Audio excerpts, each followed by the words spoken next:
Well, it's the story of the rising lion, the angry eagle, and the wise elephant. Iran, Israel, and India. While the lion and eagle are in a nuclear death grip, the ever-watchful elephant is towing a fine line. Let's tell you why the tremors of the war in West Asia is sending across tremors in India as well. Well, it all began in silence, beneath the radar, before dawn. Israel launched Operation Rising Lion. The preemptive strike unleashed a fury over Iran. US President Donald Trump's thundering bluster and nuclear bargains failed to stop its ally Israel from striking Iran. Trump's "just do it" simply flopped, and Tel Aviv roared. Over 200 Israeli aircraft, and this includes F-35 fighter jets as well, targeted Iranian nuclear facilities, ballistic missile programs, and key military personnel as well. They conducted long-range flights, some even entering the Iranian airspace, and released over 330 munitions in approximately 100 targets across Iran. And as the smoke rose over Tehran, so did many questions. Why did Israel strike now? Remember, this is not just Iran versus Israel, it's the Middle East on a knife's edge. And the world is bracing for what comes next. Let's get you the 10 most telling pictures which sum up the entire war.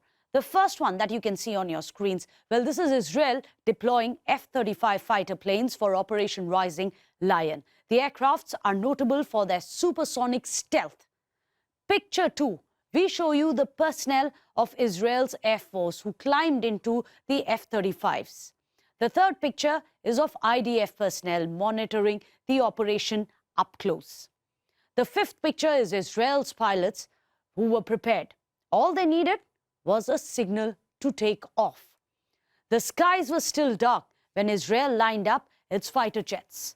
The sixth picture shows what happens when the signal came through. The command was in and the F-35s took off. Seventh picture. When the world barely arose, smoke bellowed over Tehran. Iranians were jolted awake by the attack over their capital. They took to the streets. There were flags in hands protesting against the Israeli attack. The ninth picture shows relief and rescue operations kicking in. Firefighters scrambling to contain damages. The 10th picture, not just Israel, the Iranians too have decried the United Nations as well. Now remember, Israel insists that it's only targeted military and uranium enrichment plants and not civilian areas. So let's show it to you graphically where all it struck. It struck several spots in Tehran. Most of them were military sites, it appears. Well, it has also struck Natanz, which is the main uranium enrichment facility in Iran. Tabriz as well, which is the nuclear research center, as well as 2 military bases which were there. Isfahan, a uranium conversion plant, and another uranium conversion plant at Arak were also struck. Kermanshah also has military complexes. That too has been struck. So there were about 100 targets across all these cities. But at the heart of the conflict is Iran's rapidly advancing nuclear program. IAEA reports indicate that Iran has amassed 7,264 kgs of enriched uranium, which is enough to produce 15 nuclear bombs if they want. So watch this. Let's tell you how they've been building their uranium arsenal. In October 2023, they had about 4,130 kgs of enriched uranium. By February 2024, it went up by about 25% to 5,164 kgs. By May 2024, it went further up to 5,841 kgs, which is about 13% rise. And then it went up in February 2025 to 7,264, which was a 24.3% hike. Well, this is what IAEA itself has said, because remember, Iran says that it is open to inspections. Well, Israeli Prime Minister Netanyahu, meanwhile, he's pledged to decimate Iran's nuclear ambitions. Donald Trump, meanwhile, has doubled down with a blunt warning that Iran can't have a nuclear weapon. a line that he's made a foreign policy fixture. In fact, listen in. Israel launched Operation Rising Lion, a targeted military operation to roll back the Iranian threat to Israel's very survival. In recent years, Iran has produced enough highly enriched uranium for 9 atom bombs. 9. And if not stopped, Iran could produce a nuclear weapon in a very short time. Because it could be a dangerous place, and we'll see what happens. They can't have a nuclear weapon. Very simple. They can't have a nuclear weapon. We're not going to allow that. Well, interestingly, this has divided the world into 3 camps. Team Israel, Team Iran, and the rest. Let's tell you who's backing whom. First, let's start with who's backing Israel. You have the US, you have Germany, you have the Czech Republic. Well, there are sources who are telling us that Donald Trump may be saying that he did not like the fact that Israel launched the strike on Iran despite him warning against it. There are those who say that he was hand in glove, that he was aware. In fact, there are experts in Iran who are saying that this was with not just implicit but tacit support of United States as well as their military and their pilots as well.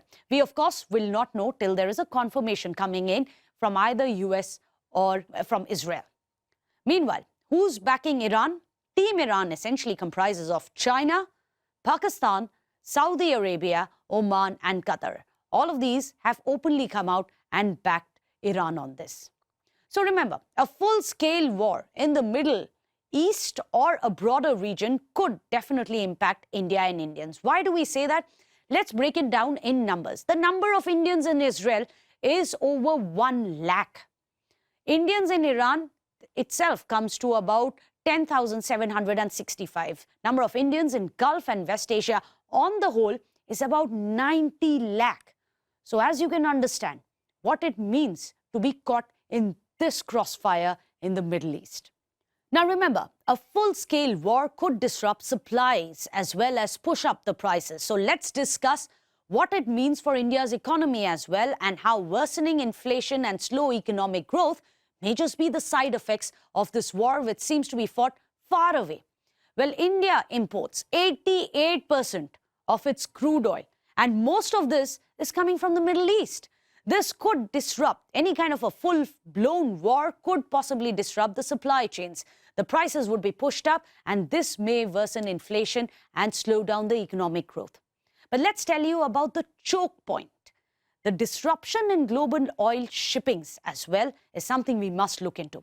The potential blockade of the Strait of Hormuz, or else you look at the attacks or any kind of an attack which may happen in the Red Sea, could possibly halt or delay oil and LNG shipments to India. Now, India may be forced to reroute the oil that it is buying from Russia via the Cape of Good Hope. As you can see, this means it's a much longer route that India may have to resort to if either of these 2 choke points are targeted or get hurt or impacted during a full-blown war. This would essentially mean for India, even if you are buying discounted Russian oil, it still means you'll be paying much more because of the transportation charges would be much higher, and also the fact that it would take you much longer to ship it all this way in this longer route. Let's also tell you how there are other concerns as well that India must look into. Now let's tell you how this will shrink India's energy security. 50% of India's LNG is from Qatar, which is via Hormuz. So even if the oil is discounted from Russia logistically, it becomes difficult and more expensive. The economic corridor is also at risk. It may just impact the India-Middle East, East-Euro economic corridor. This will unravel years of diplomatic consensus which has been happening all along, but all of this could just simply unravel if there is a war in their region. But let's tell you, here is why India is now stuck in a diplomatic tightrope. Because remember, India shares strategic ties with both Israel as well as Iran. And any kind of damages of the war could possibly even damage India's energy, defense, and security ties with both these nations. So it is going to be a tightrope walk. So Will it be retaliation or will it be restraint? After all, it's not just restricted to two nations. The world is again on the edge of a war. Given India's strategic and economic interests, let's see how long non-alignment can be economically viable. The only thing, however, which is economically, strategically, and socially viable for the whole world is to show restraint and no retaliation. Well, that's all I could pack in for you here on Decoding Now. Thank you so much for watching. In the comments section, you must tell us what next you want decoded.